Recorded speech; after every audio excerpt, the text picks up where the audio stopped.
Essa semana, o presidente Michel Temer completa um ano no comando do país. De Brasília, Luciana Verdolim. A semana deverá ser de balanços aqui no Palácio do Planalto, com o presidente Michel Temer prestes a completar um ano de governo. A ideia é aproveitar os bons índices da economia para tentar alavancar a popularidade de Temer, que se mantém na marca dos 9%, menos do que a popularidade de Dilma Rousseff durante o processo de impeachment. O ministro da Fazenda, Henrique Meirelles, admite que a recessão ainda não acabou, mas ele não perde a oportunidade de afirmar que o país praticamente chegou ao fundo do poço. A recessão foi pior, segundo ele, do que a da década de 30 e que a retomada do crescimento leva tempo.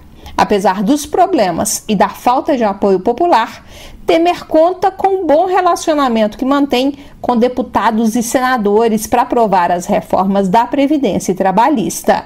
O presidente faz questão de elogiar os congressistas quando obtém qualquer tipo de vitória nas casas e tem recebido um grande número de parlamentares que chegam com os mais variados pedidos.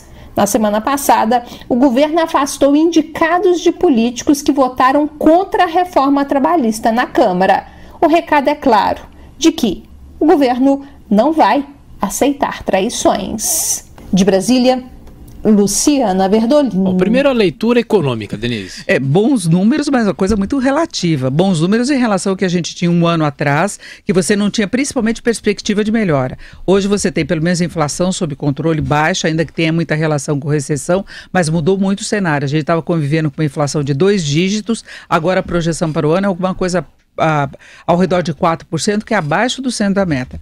Foi uma conquista importante, como eu disse, mesmo relacionada à crise, que deu espaço para um corte importante também dos juros, que vinha estacionado na faixa dos 14,25, agora está em 11,25, pode chegar a 8,5 no final do ano, e tem esse compromisso todo do governo com reorganização das finanças públicas. Esse eu acho um dado importante, é a volta da responsabilidade na gestão das contas, e a falta de responsabilidade levou, inclusive, ao impeachment da presidente Dilma. Não vamos esquecer das pedaladas fiscais. Então, bons números é muito nesse sentido, de uma perspectiva melhor e alguns dados que, de fato, mostram uma melhora de cenário. E a leitura política, professor Villa? Não, é curioso o governo Temer, quando um analista, daqui meio século, fosse debruçar sobre a história do Brasil, como é possível ter conseguido aprovar medidas importantes no Congresso Nacional, num cenário de crise econômica tenebrosa, a pior da história, né? Pegou o pior triênio, 14, 15, 16, foi um verdadeiro desastre.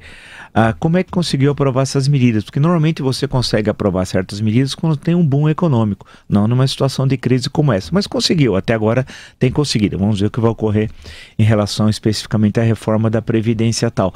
Mas o governo padece de muitos problemas. Um deles, volto a dizer, algo que já foi comentado aqui anteriormente, que é a dificuldade numa política de comunicação.